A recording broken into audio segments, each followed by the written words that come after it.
instinctively knew something was untoward when he returned from a dull day, firing people he neither knew nor cared about, and everything in the house was as it should be. Not a thing out of place except her.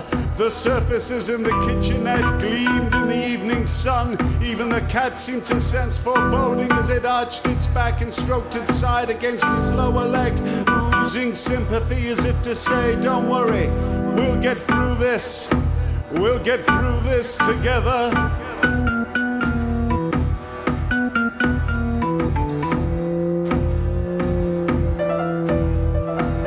But he ignored Conan and made his way to the lounge, and there on the mantelpiece he saw the expensive sheet of lilac notepaper, part of a gift set he had bought for her on Valentine's Day 7 years ago. It was folded in two and stood erect like a hollow pyramid, no name on the front. He opened it and there he read the 5 words or 6 words if you count the abbreviated R in your as a separate word.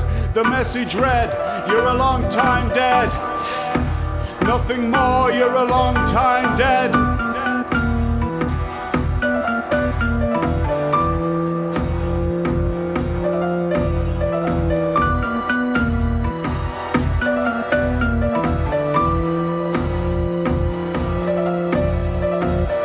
He of course knew where she would be. He was after all nobody's fool. She would be with Brill Cream Jim, the deputy assistant manager of the supermarket.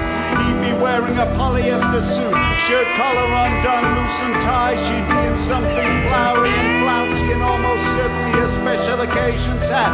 They'd be in his nauseous custard yellow European sports car, hood down, and he'd be regaling her with hilarious anecdotes of the supermarket customers.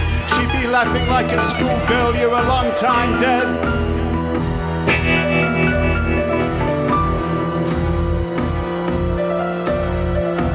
In the bedroom now, when he walked into the walk-in wardrobe, he opened the small Zenith Incorporated safe and pulled out his Glock 9mm semi-automatic pistol.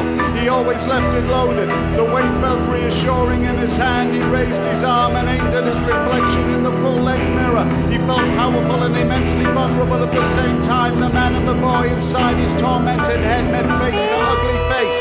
He slipped the pistol between his belt and his back, and he left the bedroom repeating the words, "You're a long time dead."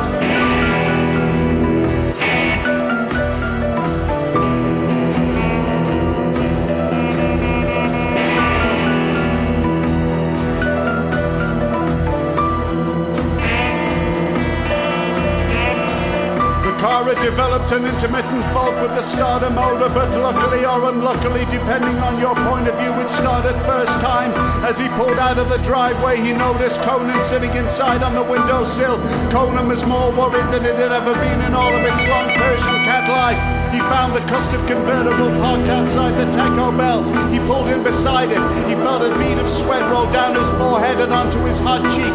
Good work is always hard work, he thought to himself as he approached the restaurant.